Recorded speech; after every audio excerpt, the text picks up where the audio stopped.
আমরা সব হারিয়ে সব ফেলে থাকতে পারবো, তোমায় ছেড়ে থাকতে পারবো না। একবার ভেবে দেখুন, যখন হস্তিনাপুরে রাজা হলো ধর্মরাজ যুধিষ্ঠির, মাতা কুন্তিকে ডেকে বললেন কৃষ্ণ, পিসিমা তোমার ছেলে হস্তিনাপুরে রাজা, এবার আমায় বিদায় দাও, আমি চলে যাই। কুন্তি পিসিমা মনে মনে ভাবলেন, কৃষ্ণ আমাদের ছেড়ে চলে যাবার সময় প্রতিদিন যাবার আগে বলতো, পিসিমা আমি আসি, কিন্তু আজ বলছি আমি যাই। যাই কথার অর্থ সে আর আসবে না। তাহলে কি কৃষ্ণ আর কোনোদিন আসবে না? গোবিন্দ বলে উঠলেন, পিসিমা বিদায় নেবার আগে তোমাকে আমি বর দেব, যা খুশি তুমি চেয়ে নাও, বলো কি চাই। কুন্তি পিসিমা চেয়েছিলেন কি জানেন মা?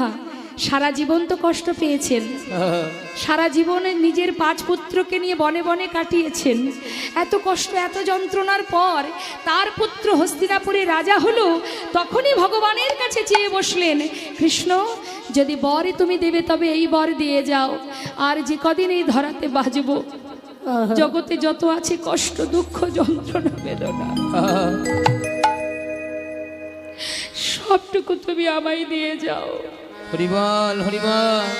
কেন জানো, এতদিন দুঃখ ছিল, যন্ত্রণা ছিল, কষ্ট ছিল, তুমিও আমাদের সঙ্গে ছিলে। আজ সুখের নাগালে পাওয়া মাত্রই তুমি আমাদের ছেড়ে চলে যেতে চাইছো। চাই না কৃষ্ণ, এমন সুখ চাই না। পাশে ভীম দাঁড়িয়ে আছে। ভীম বলছে, মা সারা জীবনই তো তোমাকে নিয়ে বনে বনে কাটালাম, এত কষ্ট পেলাম, এত দুঃখ পেলাম, এত যুদ্ধ হলো, অবশেষে দাদা রাজা হলো। সুখের নাগাল পেতে না পেতেই তুমি আবার কেন দুঃখ চাইছো মাগো? তোমার কি স্বাদ মেটেনি? মা বললেন, ওরে ভীম, যে কৃষ্ণের জন্য আজ এই স্বাধীর সোনার সিংহাসন তুই পেলি, আজ যদি সেই কৃষ্ণ চলেই যায় তাহলে এই স্বাদের সিংহাসনের আমার কোনো প্রয়োজন নেই। যুধিষ্ঠির সিংহাসন ছেড়ে নেমে আয়, যে সিংহাসনে বসলে কৃষ্ণ হারা হতে হয় সে সিংহাসন আমি চাই না। বলুন দেখি, সারা জীবন কষ্টের পরেও শেষ জীবনে এসে যেই না সুখ পেল, আবার দুঃখ চেয়ে নিল। কেন? যাতে কৃষ্ণকে হারাতে না হয়। ষড়গোস্বামীর মধ্যে এক গোস্বামী, যার নাম সনাতন গোস্বামী। এই সনাতন গোস্বামী মস্ত বড় জমিদার ছিলেন মা। একদিন তার মনের ভিতরে প্রশ্ন জাগলো যে জগতে সবই তো আমার, কিন্তু আমি কার? সবই তো আমার, টাকা আমার, বাড়ি আমার, গাড়ি আমার, ছেলে আমার, মেয়ে আমার, স্বামী আমার, স্ত্রী আমার, সবই যদি আমার হবে তাহলে আমি কার? কে আমার আর আমি কার?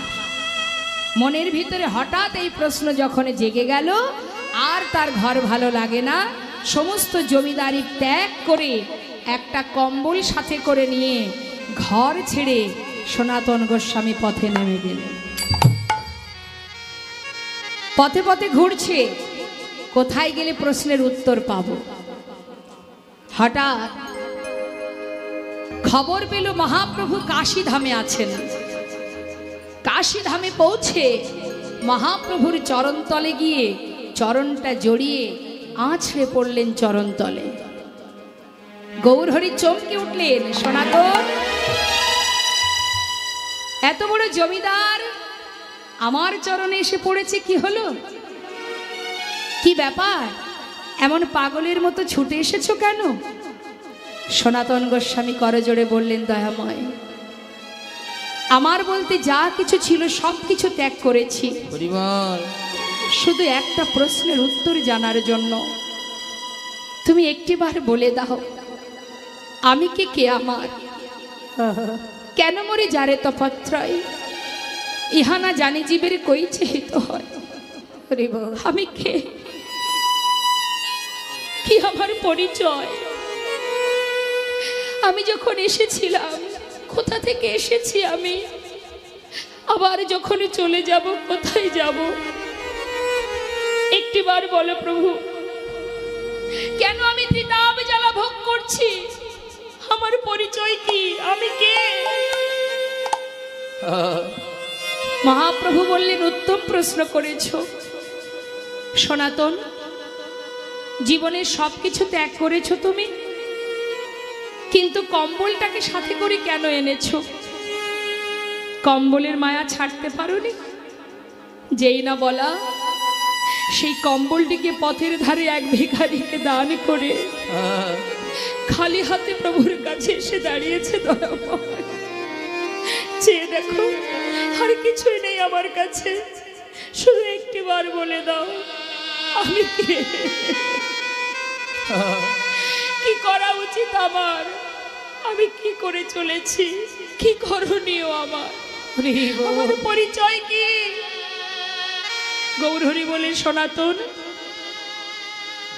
আজ যখন তুমি এই প্রশ্ন করলে, এই প্রশ্নের উত্তর শুধু তোমার জন্য নয়, জগতে সকলের জন্য একটাই উত্তর, একটাই প্রশ্নের উত্তর সকলের জন্য, শুধু তোমার জন্য নয়। সেটা কি জানো? জীব নিত্য কৃষ্ণ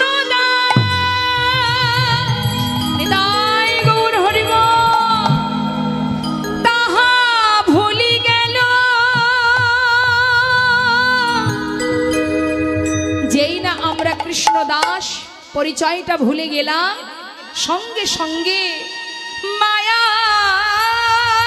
পিশাচিতা এই গলেতে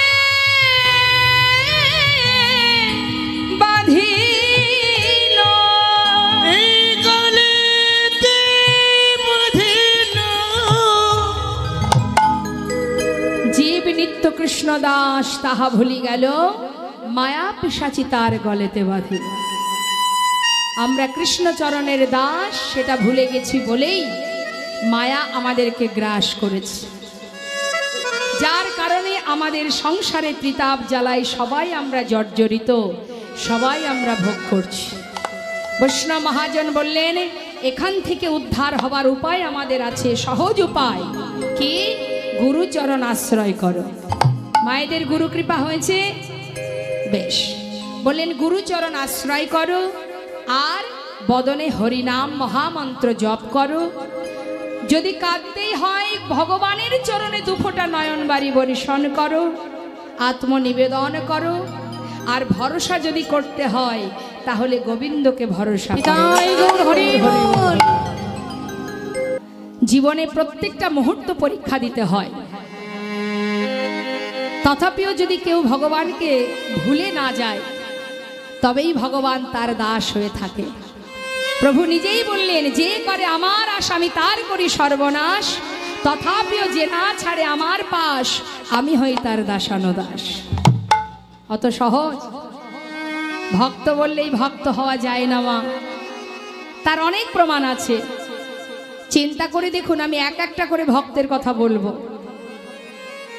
আমরা মনে করি আমরা দুঃখে আছি, ভগবান আমাদের কষ্ট দিচ্ছে।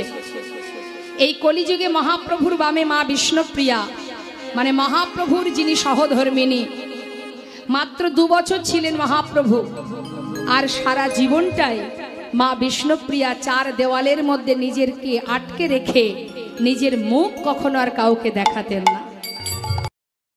কিন্তু প্রতিদিন দারুবিগ্রহ সেবা করতেন, আর মুখে গৌর গৌর গৌর উচ্চারণ করতেন, আর একটা করে চাল আলাদা করে রাখতেন। দিনের শেষে যতটুকু চাল হতো সেই তন্ডুলগুলো সিদ্ধ করে লবণ, মানে লবণ ছাড়াই শাশুড়ি মাকে দিতেন। বাড়িতে যে ঈশান নাগর ছিল, যে পৌরাণিক ভিত্ত, যাকে আমরা সাধারণ ভাষায় বলি কাজের লোক, সেই ঈশান নাগরকে দিতেন। অবশেষে যেটুকু বেঁচে থাকতো কোনো রকমে প্রাণ বাঁচানোর জন্য নিজে আহার করতেন, সেবা করতেন। কেন?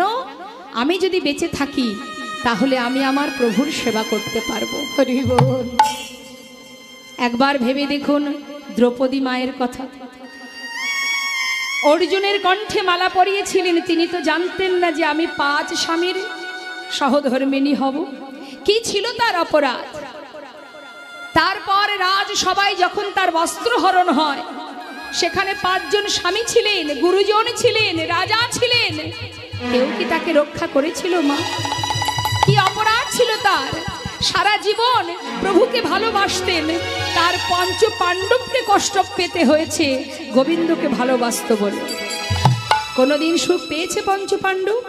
বনে বনে জঙ্গলে জঙ্গলে কাটিয়েছে সারা জীবন ধরে। কৃষ্ণের প্রিয় সখা সুদামা, মা যশোমতী সন্তান পেল, কাকে না ভগবানকে সন্তান রূপে পেল। কোনোদিন মায়ের শান্তি ছিল? শিশুকাল থেকে কংস মহারাজের ভয়ে প্রতিটা দিন তার কাটতো। কি অপরাধ ছিল তার? আজ না জানি কংস কাকে পাঠিয়ে দেয় আমার সন্তানকে মারে। একবার ভেবে দেখুন, শুধু আমরা ভাবি আমাদের কষ্টের কথা, তাদের কথাটা ভাবলে আমাদের কষ্টটা কষ্ট মনে হবে না। 5 বছরের ছোট্ট শিশু ভগবানকে ভালোবাসতো বলে তার পিতা কেশে প্রহ্লাদ তাকে কতভাবে প্রাণে মারতে চেয়েছিল। নিজের পিতা, চিন্তা করুন। হরিদাস ঠাকুর প্রভুকে ভালোবাসতেন বলে হাজার হাজার চাবুকের আঘাত সইতে হয়েছিল তার।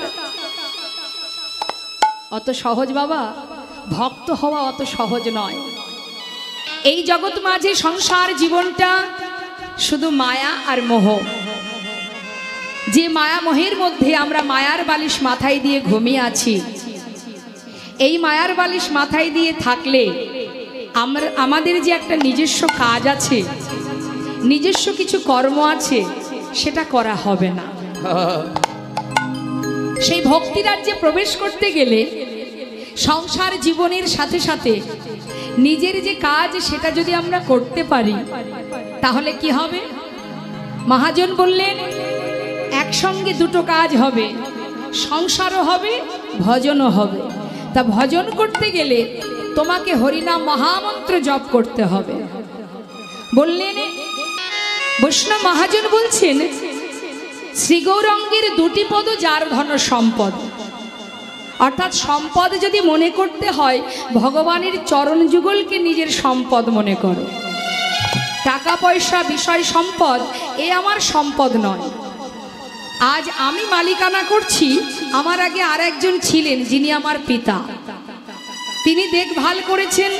আজ তার ক্ষমতা নেই, তাই তোমার উপরে দায়িত্ব দিয়েছে। আবার তোমার যখন সময় যাবে, তখন সেই সম্পদের দায়িত্ব তুমি তোমার সন্তানকে দিয়ে যাবে। তাহলে এই সম্পদের মালিক আমরা কেউ নই, আমরা দেখাশোনা করার শুধু একজন ম্যানেজার মাত্র। জায়গার জিনিস জায়গাতেই আছে, শুধু আমরা বদল হচ্ছে। হরিবল হরিবল। তাহলে আমার বলতে কি আছে বাবা? শুধু আমার সম্পদ কি? টাকা পয়সা বিষয় সম্পদ আমার নয়। এই যে দেহটা, এটাও আমার নয়। এটা তিনি দিয়েছিলেন তাই পেয়েছি, আবার সময় হলে তিনি কেড়েও নেবেন, তাই তো? তাহলে এটাও আমার নয়। এই যে নাম, এই যে ঠিকানা, যে পরিচয়ে ঘুরে বেড়াচ্ছি আমি, আপনারা যে নামে আমাকে চেনেন, এটা কি আমার? এটা কি আমি এনেছিলাম? এখানে আসার পরে পেয়েছি, আবার যখন চলে যাব এখানেই রেখে চলে যাব। নিতাই গৌর হরি বল হরি। তাহলে আমার কি আছে? শাস্ত্রে বললেন, কৃষ্ণ ভজিবার তরে সংসারে আইনু, মিছে মায়ায় বদ্ধ হয়ে বৃক্ষ সম হয়ে। এসেছিলাম কি জন্য মা? কৃষ্ণ ভজন করব বলে, সংসার করব বলে আসেনি। কিন্তু আমরা সবাই সংসার করব সেজন্য আসেনি। যখন আমরা পশুকুলে, কীটকুলে, পক্ষীকুলে জন্ম পেয়েছিলাম, তখন ভগবানের কাছে কেঁদে কেঁদে বলেছিলাম যে তুমি আমাকে মানব দেহ করে পাঠাও, ভবে গিয়ে যেন সংসার করতে পারি। বলেছিলাম কি? বলেছিলাম যদি মানব দেহ করো, যদি মানব জন্ম দাও, ভবে গিয়ে তোমার নাম করব, তোমার সেবা দেব, তোমায় ভালোবাসব। এ কথাটা বলেছিলাম। কিন্তু ভবে এসে হলো কি, মায়া পিশাচি গ্রাস করলো। ভগবান বললেন, বেশ, তুমি মায়ার সংসারে সন্তান আত্মীয় পরিজন তাদেরকে নিয়ে জীবন কাটাচ্ছ, বেশ, তাতে কোনো দুঃখ নেই, কিন্তু নিজের কাজ যদি ভুলে যাও তাহলে সাধের মানব জন্ম পাওয়া বৃথা হয়ে যাবে। আবারও তোমাকে সেই 84 লক্ষ জনে ভ্রমণ করতে হবে, পিশাচকুলে জন্ম নিতে হবে, যেমন কর্ম করবে তুমি ফলটা তোমাকে তেমনই পেতে হবে। একদিন দুদিনের তো আশা নয়, আমাদের এই সুন্দর দেহটা যে পেয়েছি একবার নয়, এটাই আমাদের প্রথম জন্ম নয়। একটু মন দেবেন কথাগুলো। এই যে মানব জন্মটা পেয়েছি এটা আমাদের অহংকার, অনেক সাধনা করে তবেই পাওয়া এই দেহটা। এর আগেও জন্ম পেয়েছি। শাস্ত্রী মহাজন বলছেন, জলজা নবলক্ষানি স্থাবরা বিংশতি কৃমিয়া রুদ্র সংখ্যক পক্ষিনাং 10 লক্ষকম 30 লক্ষানি পশু মানুষটা 24 লক্ষানি মানবা। তার মানে এর আগে আমরা কোন জন্ম পেয়েছি? বললেন জলজা নবলক্ষানি, জলের প্রাণী হয়েছি 9 লক্ষ বার। স্থাবরা বিংশতি, বিংশতি মানে 20 লক্ষ বার কি হয়েছি? বৃক্ষ গুল্মাদি যত আছে বৃক্ষাদি, সেই বৃক্ষকুলে জন্ম পেয়েছি 20 লক্ষ বার। সেখান থেকে আবার আমাদের এই বিশ্ব ব্রহ্মাণ্ড ভ্রমণের জন্য পাঠিয়ে দিল কৃমি কীট কুলে। 11 লক্ষ বার হলাম কৃমিয়া রুদ্র সংখ্যক, রুদ্র মানে 11 লক্ষ বার হলাম কৃমি কীট। তখনও গোবিন্দ চরণে পৌঁছায়নি মা। আবার পাঠিয়ে দিল পক্ষীকুলে, পক্ষিনাং 10 লক্ষকম, বনের পাখি যত রকমের পাখি আছে সমস্ত কুলে আমরা জন্ম পেয়েছিলাম। সেই পথ অতিক্রম করে পাঠিয়ে দিল আমাদের পশুকুলে। 30 লক্ষ বার এই পৃথিবীতে এসেছি, পশু হয়ে জন্ম পেয়েছি, বাঘ হয়েছি, সিংহ হয়েছি, হাতি হয়েছি, ঘোড়া হয়েছি, কুকুর হয়েছি, বিড়াল হয়েছি, আর ভগবানের কাছে কেঁদেছি, প্রভু আর ভালো লাগে না, আর এ জন্ম দিও না। যে জন্ম পেলে তোমাকে সেবা দেওয়া যায় না, যে জন্ম পেলে বদনে তোমার নাম উচ্চারণ করা যায় না, সে জন্ম আর দিও না। এমন জন্ম তুমি দেবে যে জন্ম পেলে তোমার নাম উচ্চারণ করা যায়, দুহাত দিয়ে তোমাকে সেবা করা যায়। কি গো মা, মন্দিরের ভিতরে যদি এখন কোনো পশু যায় আপনারা কি তাকে ঢুকতে দেবেন? দেবেন কি? তাকে বাহির করে দেবেন। কিন্তু একটা মানুষ যদি যায় তাকে বাধা দেবে না। তার মানে ভগবানের সেবার উপযুক্ত জন্মই হচ্ছে এই মানব জন্ম। চেয়েছিলাম আমরা, দাও মানব কুলে জন্ম, ভবে গিয়ে তোমারই নাম করব, কিন্তু হলো না। এলাম বটে, পেলাম সেই সুন্দর দেহ, কিন্তু কোনটি আমার আর কোনটি আমার নয়, কোনটি সার কোনটি অসার, সেই জ্ঞান শূন্য হয়ে আসল স্বরূপ সত্তা ভুলে গিয়ে যার সন্তান আমরা, যার দাস আমরা, তার কথা ভুলে গিয়ে সবাই মায়ার সেবা করে চলেছি। কিন্তু মায়া তোমাকে ততদিন ভালোবাসবে যতদিন তোমার ক্ষমতা থাকবে। যেদিন ক্ষমতা ফুরিয়ে যাবে এই মায়াও তোমাকে ত্যাগ করে দেবে, সেদিন আর তোমার পাশে কেউ থাকবে না। আজ তুমি আমার, আজ তুমি আমার, কিন্তু কোন দিন তুমি পর হয়ে যাবে জানো? যেদিন তোমার দশেন্দ্রিয় ষড়রূপ শিথিল হয়ে যাবে, চলার শক্তি থাকবে না, বলবার শক্তি থাকবে না, ঘরের এক কোণে বসে থাকবে, সেদিন কিন্তু বুঝবে কে তোমার আপন আর কে তোমার পর। তাই তো বৈষ্ণব মহাজন বললেন, জগতে আপন পর এই জ্ঞানটুকু যার মধ্যে এসে গেছে তাকে আর ভজন থেকে দূরে সরাতে কেউ পারবে না। যদি কোনো জীব একটিবার ভগবানের স্মরণ করে দুটি বাহু প্রসার করে আত্মনিবেদন করে যদি বলতে পারে, দয়াময় তুমি শুধু আমার আর আমি তোমার, আর কিচ্ছু করতে হবে না, শুধু এই কথাটাই, আমি তোমার তুমি আমার, ভগবান বললেন সেই ভক্তের চরণে আমি যুগ যুগ ধরে দাস হয়ে পড়ে থাকি। নিতাই গৌর হরি বল হরি বল হরি বল। যদি এমন ভাবে নিজেকে সঁপে দিতে পারো, কলিযুগে কোনো কষ্ট নেই মা। মহাপ্রভু কত সহজ উপায় দিলেন, বললেন যদি জীব সাধন ভজনে যাগ যজ্ঞ না করতে পারে, কলিযুগে তো কিছুই নেই, শুধু বদনে মহামন্ত্র জপ করো, হরিনাম করো, হরিনাম শ্রবণ করো, যেভাবেই করবে তাতেই মঙ্গল। বললেও মঙ্গল, শুনলেও মঙ্গল। আহা, দেখবেন কিছু কিছু জায়গার নাম আছে ভগবানের নামে, আছে কি না মা?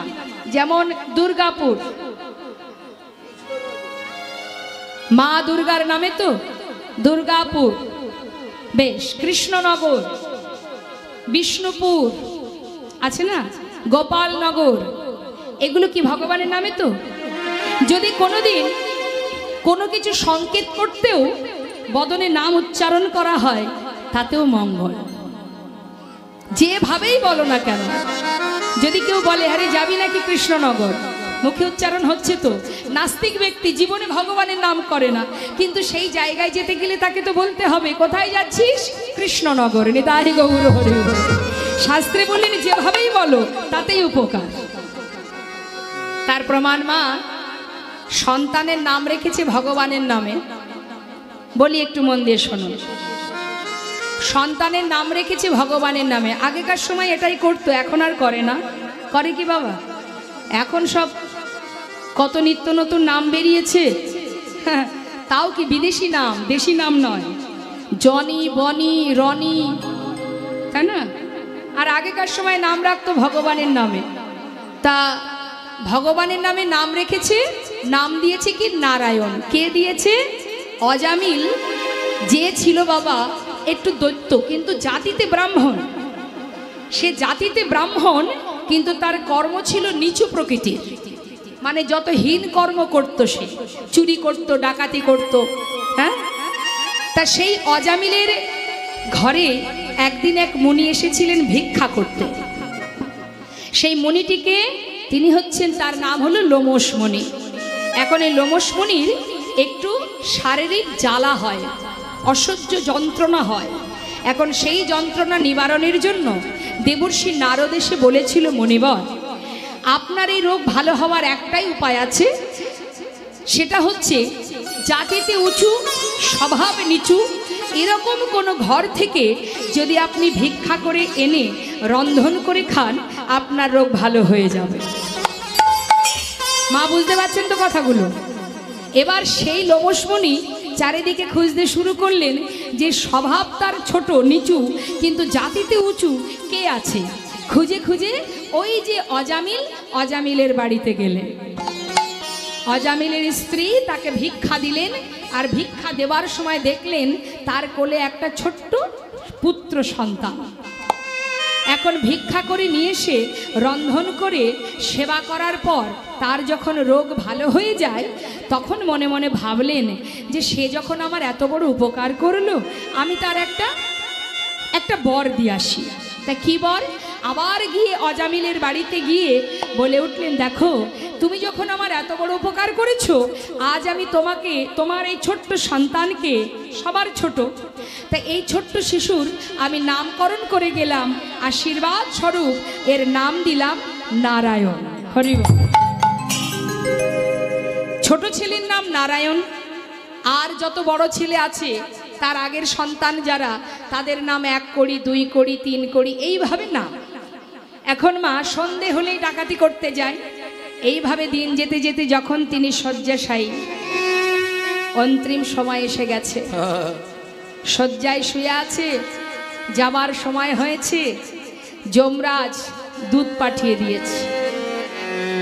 আর যমদূতকে দেখে ওই অজামিল ভয়ে ভীত হয়ে আর্তনাদ করে চিৎকার করে ডাকছে। কাকে? ওই যে ছোট ছেলে নারায়ণ, তাকে ডাকছে, নারায়ণ নারায়ণ, একবার কাছে আয় বাবা, একবার কাছে আয়, নারায়ণ কাছে আয়।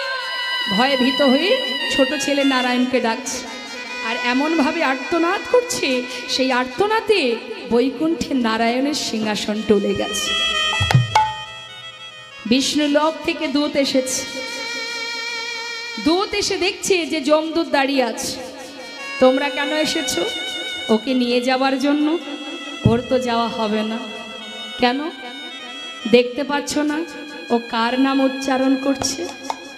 তখন যমদূত বলছে, ও তো ওর সন্তানের নাম ধরে ডাকছে, ও তো ভগবানের নাম ধরে ডাকছে না, ছোট ছেলের নাম নারায়ণ, তার নাম ধরে ডাকছে। তখন বিষ্ণুদূত বলে উঠলেন যে যার নাম স্মরণ করেই ডাকুক না কেন, নামটা তো ভগবানের। নিতাই গৌর হরি বল, হরি বল। তাই ভগবানের নাম মুখে যখন উচ্চারণ হয়েছে, ওর জীবনের যত পাপ ছিল সব দূর হয়ে গেছে। তাই ওকে আমরা নিয়ে যাব, তোমরা ওকে নিয়ে যেতে পারবে না। শেষ জীবনে একবার নারায়ণ উচ্চারণ করে সে বৈকুণ্ঠে পৌঁছেছিলেন মা।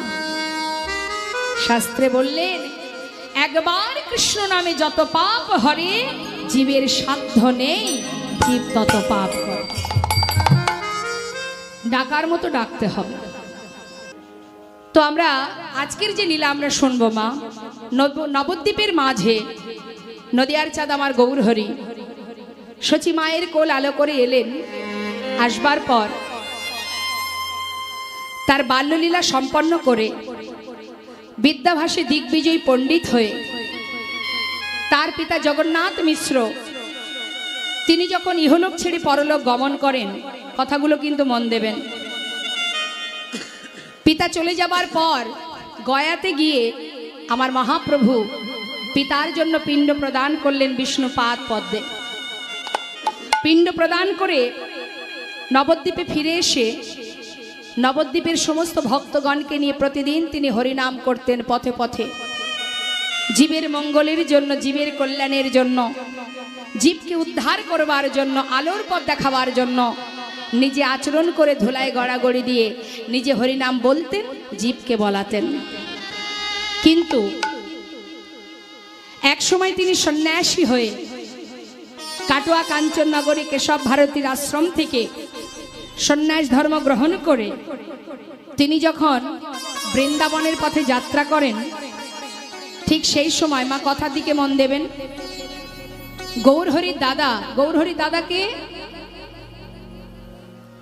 দাদাকে নিত্যানন্দ প্রভু তিনি কি করলেন, নিমাইকে মানে গৌরহরিকে আবার পথের মাঝখান থেকে ধরে এনে শান্তিপুরে অদ্বৈত প্রভুর ঘরে মা সচিমায়ের সঙ্গে গৌরহরির মিলন করান। মা সচিমা দেখছে তার ছেলে সন্ন্যাসী হয়ে গেছে। ছেলে যদি সন্ন্যাসী হয়ে যায়, সেই ছেলেকে ঘরে বেঁধে রাখা বড় কষ্ট মা, সে আর কোনোদিন ঘরে মন বসাতে পারবে না। তাই বলছে, মা তুমি আমাকে বিদায় দাও, আমি বৃন্দাবনে চলে যাই। মা সচিমা বললেন, বাবা তুমি বৃন্দাবনে থাকলে আমি জানতে পারবো না তুমি কি করছো, কোথায় আছো, কেমন আছো। তাই যদি তুমি যেতেই চাও, আমার আদেশ তুমি নীলাচলে বাস করো। হরিবল হরিবল, মানে পুরী ধামে। গৌরহরি বললেন, মা তাই হবে, তোমার কথাই শিরোধার্য। মায়ের কথা মাথায় নিয়ে সবাইকে ছেড়ে সারা জীবনের ন্যায় আমার মহাপ্রভু যখন পুরী ধামে চলে যান বাবা, সেই সময় নবদ্বীপের গৌরহরির পার্ষদ ছিল যারা যারা সর্বক্ষণ গৌরহরির কাছে কাছে থাকতেন, তারাও আর থাকতে পারলেন না। বললেন, প্রভু তুমি যদি চলে যাও আমরা কি নিয়ে বাঁচব, তাই তোমার সাথে সাথে আমরাও তোমার সঙ্গে যাব। তাই নবদ্বীপ থেকে গৌরহরির অনেক ভক্তবৃন্দ যারা তাদের সংসার ছেড়ে মহাপ্রভুর সাথে ওই নীলাচলে চলে যান। তাই গৌরহরি প্রতিদিন গৌরহরি ভক্তদের নিয়ে ওই নীলাচলে জগন্নাথ মন্দিরের সামনে দাঁড়িয়ে জগন্নাথ দর্শন করতেন। কখন? অতি প্রাতকাল, মানে প্রভাত সময়।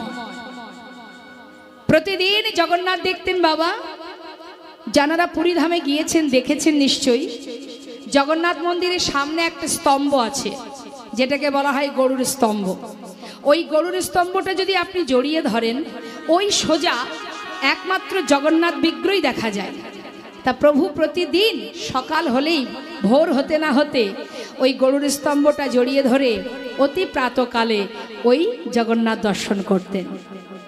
তা গৌরহরি যখন দর্শন করতেন তার পিছন দিকে অগণিত ভক্তগণ গৌরহরি প্রতিদিন তাদেরকে নিয়ে হরিনাম করতেন, কৃষ্ণ নাম করতেন। নিজে আচরণ করে নিজে ভগবান হয়ে জীবকে এমনভাবে হরিনাম কৃষ্ণ নাম করাতেন।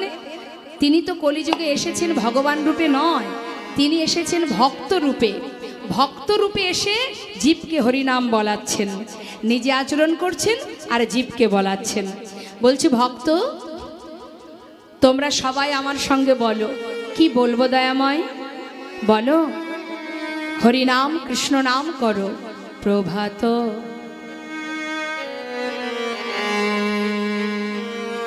সময় হলো, কৃষ্ণ কৃষ্ণ বলো। ওই না প্রভাত সময় হলো, কৃষ্ণ কৃষ্ণ বলো। প্রভাত সময় হলো, কৃষ্ণ কৃষ্ণ বলো। প্রভাত সময় হলো, কৃষ্ণ কৃষ্ণ বলো। কৃষ্ণ ভজ কৃষ্ণ চিন্ত, কৃষ্ণ নামে করো সার। নাম বিনা কলি জীবে গতি নাহি আর। কৃষ্ণ ভজ কৃষ্ণ চিন্ত, কৃষ্ণ নাম করো সার। নাম বিনা কলি জীবের গতি নাহি আর। ও গো যেই নাম সেই কৃষ্ণ ভজ নিষ্ঠা করি, নামের সহিতে আছে আপনি শ্রী হরি। নামে ভজ নাম চিও, নাম গৌর হরি বল, গৌর হরি বল, হরি বল হরি বল হরি বল হরি বল হরি বল।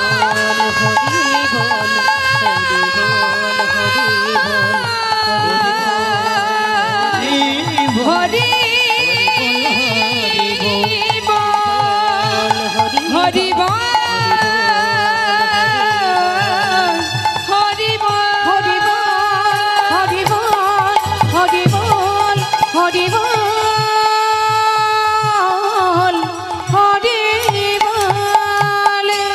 হরি বল, হরি বল। গৌর হরি সবাইকে নিয়ে নীলাচলের মাঠে মনের আনন্দে কৃষ্ণ নাম গাইতে গাইতে মা হঠাৎ গৌরহরি দেখলেন দূরে এক ভক্ত দাঁড়িয়ে দাঁড়িয়ে তার দিকে তাকিয়ে, প্রভুর দিকে তাকিয়ে অঝর নয়নে বাড়ি বরিশন করছে আর প্রভুর বদন পানে নয়ন দিয়ে তাকিয়ে আছে। অন্তর্যামী যিনি অন্তরে থাকেন তার তো কিছু জানতে বাকি থাকে না। হরি বল। এত এত ভক্তের মধ্যে দিয়ে তিনি অন্তরে জানতে পারলেন এক ভক্ত দূরে দাঁড়িয়ে তার জন্য কাঁদছে। গৌরহরি ধীরে ধীরে তার কাছে গিয়ে দাঁড়ালেন। কে তুমি? দূরে দাঁড়িয়ে কাঁদছো, কি চাই তোমার? দয়াময়, আমার নাম গোবিন্দ ঘোষ। কোথা থেকে এসেছো তুমি? অগ্রদ্বীপ থেকে। কার কাছে এসেছো? তোমার কাছে। আমার কাছে? আমার কাছে কেন এসেছো? নিতাই গৌর হরি হরি বল হরি বল।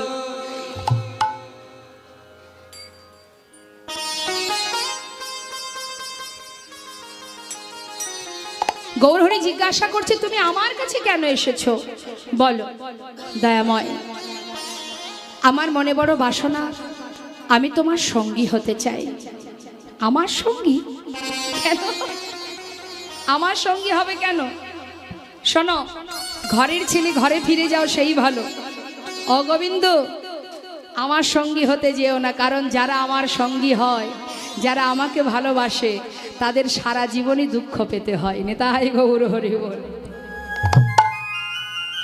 ভগবানকে ভালোবাসলে সারা জীবন দুঃখ পেতে হবে, কষ্ট পেতে হবে। তার থেকে ঘরে আছো সেই তো ভালো, ঘরের ছেলে ঘরে ফিরে যাও সেটাই ভালো। আমার সঙ্গী হতে যেও না, জীবনে দুঃখ কষ্ট আসলে সহ্য করতে পারবে না। ভক্ত তো তেমন নয় মা, ভক্ত সহজে ছাড়ার পাত্র নয়। ভক্ত বলে উঠলেন, দয়াময় তোমার সঙ্গী হব শুধু এটাই যথেষ্ট, তাতে দুঃখ আসুক আর কষ্ট আসুক আর সুখই আসুক তাতে কোনো দুঃখ নেই। নিতাই গৌর হরি বল হরি বল। হরি বল। আমাদের যদি এমনটা হয়, ভগবানকে ভালোবাসলে যদি আমাদের জীবনে দুঃখ আসে, আমরা ভগবানকে ডাকবো? অনেকেই আছে, সবার কথা বলবো না, অনেক পরিবার আছে যারা যদি একটু কষ্ট পায় জীবনে, দেখবেন ভগবানের আর সেবা দেয় না, তাকে প্রণাম পর্যন্ত করে না, ক্ষোভে অভিমানে রাগে, কেন তুমি এত কষ্ট দিয়েছো, আজ থেকে তোমার মুখ দর্শন করবো না। এরকমও অনেক ঘরে আছে মানুষ। তামাগো ভক্ত বলে উঠলেন, কষ্টই পাই আর সুখই পাই, আমি তোমায় ছাড়তে চাই না প্রভু, আমি তোমার সঙ্গী হতে চাই। হরি বল। গৌর হরি দেখলেন যে ভক্ত তো আমাকে ছাড়বে না, আমার সঙ্গী হবে, ঠিক আছে তাহলে আজ থেকে তুমি আমার সঙ্গী। নিতাই গৌর হরি বল। যেই সঙ্গী করে নিল মা, সেই কিন্তু একটার পর একটা প্রভু আমার ভক্তকে পরীক্ষা করতে শুরু করে দিলেন। আজ প্রভু বললেন, তুমি ঘরের ছেলে ঘরে ফিরে যাও গোবিন্দ, আমার সঙ্গী হয়েও না। যদি আমার সঙ্গী হও, জীবনে কষ্ট আসলে দুঃখ আসলে সহ্য করতে পারবে? পারবো প্রভু, আর কিছু জানতে চাই না।